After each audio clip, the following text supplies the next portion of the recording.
Hello, welcome to this week's podcast of Faith and Sustainability. My name is Rob McDowell, your co-host, and I am here with Kat Doyle of the Archdiocese of Atlanta. Thanks a lot, Rob. It's great to be back with everybody. Before we get started, I want to thank our sponsors, Archbishop Hartmeyer, the Varlamov Family Foundation. We'd also like to draw attention to Georgia Interfaith Power and Light, one of our long-term sponsors. Today, I am super excited, Rob, to introduce you to Renay Loper. And she has an amazing faith story. And Renay, we're going to kick it right off to you. First of all, tell us a little bit about what you do. Rob and Kat, thank you so much for having me. This is such an honor and a pleasure to be with you today. And before I jump in and talk about what I do, can I just pay homage to why I'm here? Absolutely. Can I just name why I'm here? And the reason I am here is because of your dear friend and colleague, Leonard Robinson. I had met Leonard virtually about a year ago or so in relationship to our connection with sustainability. We were both attending the Sustainable Brands Conference, and I saw the name Faith and Sustainability, and the light bulbs went off, and I had several questions because that's something that you don't often hear about. You don't often hear about the intersections between faith and sustainability. And so one thing led to the next. Leonard was a guest on my podcast, which I'll share more about a little bit later. And then he invited me to be a guest on yours. So forever grateful to Leonard for this opportunity and for the introduction to the two of you. By way of what I do, what don't I do, Kat? I do a bunch of things. And I would say at the heart of it is I work with people. I work with people to drive change, to drive systems change. And that shows up in a variety of ways. Right now, my framing is I'm a professor at Bard College in the MBA and Sustainability program. And I teach all of the courses related to the organizational leadership vertical. And I have a firm belief that leaders lead from where they are. So it's not just about teaching people how to be the CEO or how to hold a title or hold a role, but it's really about how do people tap into what's inside of them. And I know we'll talk more about that in a minute. How do people tap into what's inside of them, their purpose, and bring meaning to that purpose as leaders wherever they are? So that's what I do. So Rob and I often talk with people about sustainability. So I kind of have a twofold question to start this off. The first would be maybe your definition of sustainability, because everybody we talk to has different definitions of what that means. But we're really interested to hear about how your faith journey led you to that intersection of the work you do in sustainability. So let me start with the framing of the program that I sit in. Our definition is shared well-being on a healthy planet. That's our operating definition of sustainability, shared well-being on a healthy planet. My definition of sustainability focuses on the well-being part. And that's the people part of it. We cannot have anything. We can't change anything. We can't restore anything. We can't sustain anything without focusing on the people aspect, the people in relationship to planet, people in relationship to selves. And when we talk about people, we talk about justice. We talk about equity. We talk about, again, healthy living practices. So all things related to the people side of it, that's my connection to sustainability. How do we sustain ourselves? How do we sustain organizations in service of what we're fighting for, which is that healthier planet? I was in conversation with someone recently who does the science curation for TED Talks. And he said something that struck me. He said that the planet doesn't need saving. It's the people that do. The planet is just fine. If we leave it alone or if we change our practices, the planet will recover and heal itself. It's what we're doing to it. So again, that just drives that emphasis on people to me. And regarding your question around my faith journey, that is a very, very varied and deep one. I was raised with the belief that faith is the belief, and faith is kind of that, it's a load-bearing principle, if you will. So all of my actions, all of the work that I've done, my existence in the world has been centered on my faith. And the way that I define faith is, and this is from the Bible, faith is the substance of things hoped for and the evidence of things not seen. And I would hear my father often talk about that, see things before you see it. You got to believe it before you believe it. And I would say, okay, Dad, that's very abstract. What do you mean by that?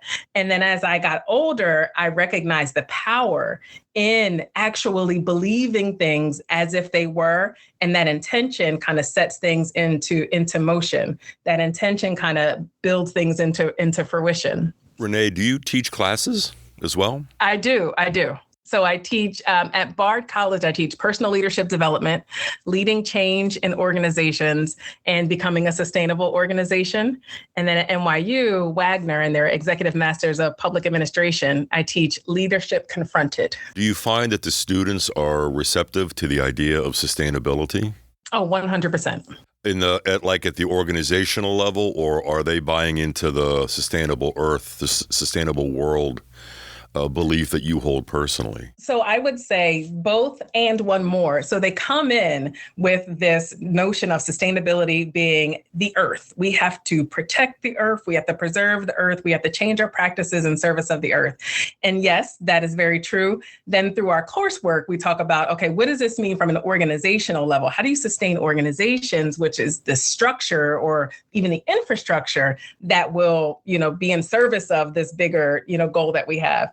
And then the third piece that I introduce most students to is the people side of it. How do you sustain yourself? How do you sustain your commitment to humanity? What does that mean? Without that, you can't really have an organization. Without that, you can't really have, this collective work toward the bigger earth. So I look at it as a stair step or kind of a three-pronged view of sustainability. And it's a little tough to get folks to kind of understand and see, each of those dimensions. But after we spend some time together, then it's crystallized. And so there's more of a holistic perspective of sustainability, which I'm appreciative of. So based on that holistic perspective, do your students ever bring up faith as a part of this? Kat, I'm glad you asked that question. And that was one of the other reasons why I was excited to have this conversation with you all, is because, and I'm generalizing, I would say, no, most don't. Some bring up spirituality, but not necessarily faith. And those who bring up spirituality connect it to indigenous wisdom, indigenous practices, connection to the earth, and that things of that nature. Folks don't really bring up faith explicitly. And I believe that is partly because we have always been taught that you have to separate faith and, the church, which is different. I'm not talking about church and religion, but faith and matters of what you believe in have no place in business or have no place in organizations. And I disagree with that wholeheartedly, because faith is very much a part of who we are. No matter what your belief is, no matter what your religious practice or spiritual belief, there is a component of faith, meaning that orientation. Leonard would say that true north, that North Star. So that orientation, that committed relationship to what you can't see or prove. Some might say hope. Hope, I think, takes on a different character of its own. But you can't ask folks to separate who they are when they enter an organization or from what they do. So I think we do a disservice by not talking about it. But I think we'll do a greater service by actually including it in the conversation as a part of who people are. I love that. Absolutely. I just retired last year as a professor at Georgia State University teaching geology and environmental science. And I met the same thing where students, they're reluctant to link anything to faith. At least the Christians were, of course, there were Muslim students, a beautifully diverse student body. But talking about faith and religion when it comes related to anything, science, the environment, was always a challenge. I didn't force it. And at the end of the semester, I would make a presentation invoking the spirituality that you mentioned. And I think students are much more, young people in general, are much more receptive to that than to something that's more concrete the way we might define faith. It's interesting with the Catholic faith, we try to help our Catholics understand that our faith calls us to care for the earth. Christians, the beginning of the Bible, in the beginning, God created the heavens and the earth, and it was very good. But think about it. When we get together as families, even at the Thanksgiving table, you often hear, oh, let's not talk about politics, religion, or sex, right? You know, so I think we have to find ways to introduce, as you said, faith is who we are. It is a deep-seated part of who we are. Do you have any ideas on how to maybe bring that into the conversations, make that intersection happen? Yeah, one of the things, or one of the ways that I have found helpful is to start with purpose and values. What is it that you believe in? What is it that you stand for? What is drawing you? And so I'm thinking specifically in the context of sustainability as a practice, or, you know, kind of the field of sustainability and the different avenues that folks take as they work in there. But what is it that draws you to this space? And oftentimes it's something that's internal. It's something that is within, you know, I want to, you know, promise a better future for my children or generations to come. So that's belief in something that you haven't seen, that's preserving something for a generation that has yet to exist. There's an element of faith in that. There's, you know, the work that is involved around being committed to something that you might not see the benefits of. That too is faith. So I like to start with the results of faith, kind of the evidence of it. So if we talk about the commitment, right? Faith as a commitment, or the decision to act from trust, start with that and allow that to open the door. As soon as we start talking about spirituality or religion, I feel like that's where the walls go up, because that becomes divisive. That language is divisive, because now we're talking about morals and judgment calls, and you start to interrogate folks' doctrines or frames of reference, when that's not the point of it. The point is not to get into specifics and assign judgment or value, you know, to those pieces, but it's to say what is driving you, your belief, that is welcomed, and there's space for that, because that's what's going to keep you going in the work when it gets tough. So you shared a story with me when we had talked previously about when you were in college and when you first got that questioning of who you were and all that. Can you share that story with our listeners? I can. And I remember you had asked me kind of my origin story. What are some of my earliest memories? And I do remember, I think I was a second year student in my undergraduate program, and it was a Sunday, and I was raised in the church. I went to a Pentecostal church, and I would, you know, go to church on Sundays with some of the other students. And it was great. And I did that because that's what you were supposed to do. That's how I was raised. This is what you do. And I was at that age where I was questioning, you know, starting to make sense of injustices in the world, starting to make sense of, you know, illness and death and, you know, things that just did not make sense, but I was starting to question and reconcile those things.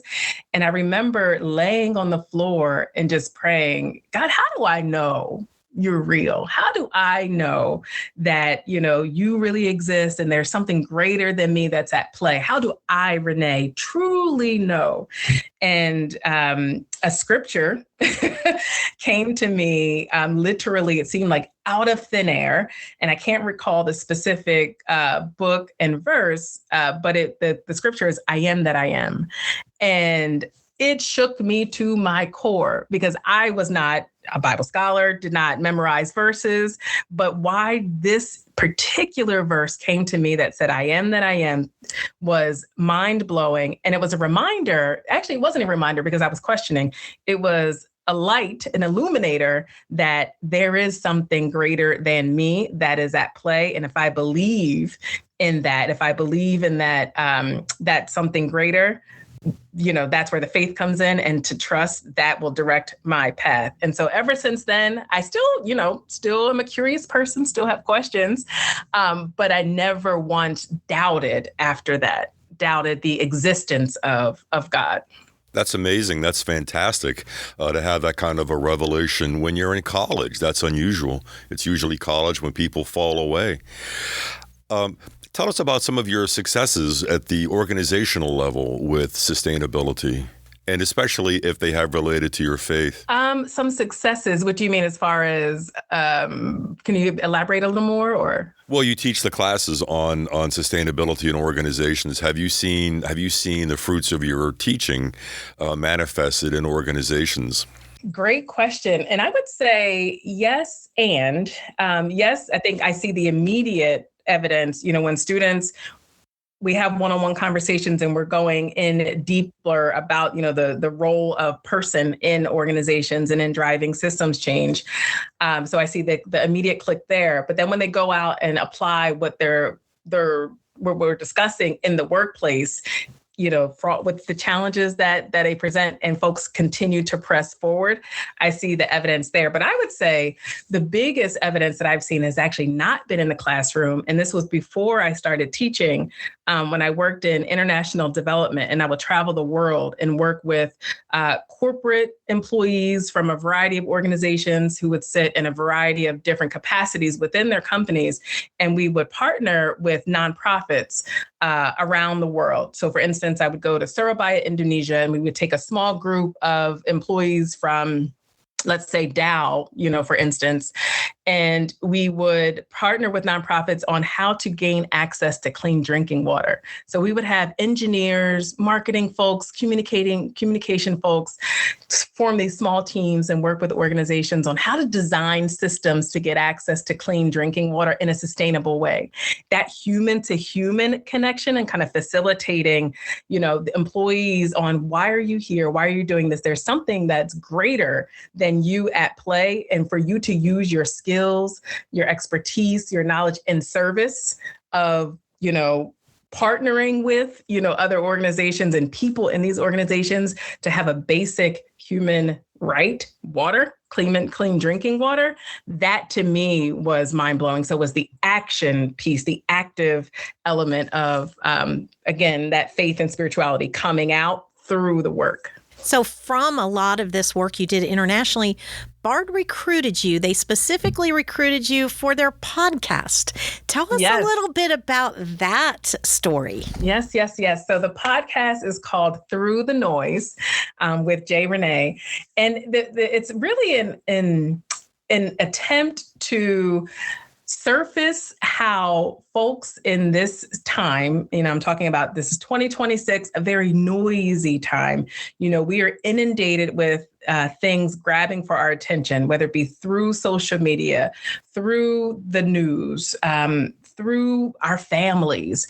We're constantly tethered to these devices. So there's a lot that we have to wade through in order to hear ourselves, in order to remain committed to the work that we are signing up to do. And so my attempt is to have conversations with people to understand how are they cutting through that noise? How are they understanding what is it they need to pay attention to? How do they know what's true? How do they, find that quiet time to remain committed to their mission? How do they restore and rejuvenate, when things get overwhelming, in order to keep going? And I speak with leaders from a variety of practice areas. So there's folks who are in business, there's communications folks, there are mental health practitioners, there are folks who do holistic healing. I have storytellers. So it's not just one lane, but my hypothesis is that many of us as human beings are all experiencing similar pains, but there's multiple ways to approach those pains. And if we can share what's kind of keeping us going and what's keeping us positive, we'll be able to fight forward together. So how do we do that? Have you had people of faith on that podcast and talk about how they cut through the noise? Well, it's so interesting that you say that. And this goes back to a question that you had asked me earlier around, folks being receptive to talk about faith in these conversations. Leonard was the only guest that had a very explicit faith and sustainability. However, 3 other guests all brought in faith or spirituality as a part of their commitment to the work that they do and a commitment to that North Star. So again, it goes back to, I think many folks do hold faith within them as a driver, but they're not either given the opportunity to talk about it. It's not welcomed in the conversation. So I think by having these public dialogues or platforms, it allows people to say it's okay to talk about it because it's very true and it's a very much a part of who we are. And it never stopped Leonard from talking about it. He was ready to talk about it anytime. I think, Rob, we find, and I know you do, working in the parish and all that ability to be persistent, to sustain this work, to cut through all of the noise and things that keep us at this work. It's something that we all struggle with. And so we appreciate you bringing that up and reminding our listeners that it is an issue that we all have to deal with in this work. It's not easy work. And a lot of time it's thankless work. So we appreciate what you're doing. We are coming to the end of our time. It flies. It goes by so quickly. So I will give you just if you want to tell us one last thing you'd love everybody to know about you before we sign off today. Yes. Well, first of all, this went by way too fast, but it was a great conversation. And I do hope your listeners are able to take away a few nuggets that will be helpful. And if I might succinctly just end with kind of 3 things that kind of keep me going as I think about my faith personally and it as fuel for the work that I do. I would say faith has given me the framework for why, the environment is a people issue, for why it's a justice issue and not just a technical one. When we think about human dignity, when we think about, again, human flourishing and shared well-being, all of those are requirements to have a sustainable world.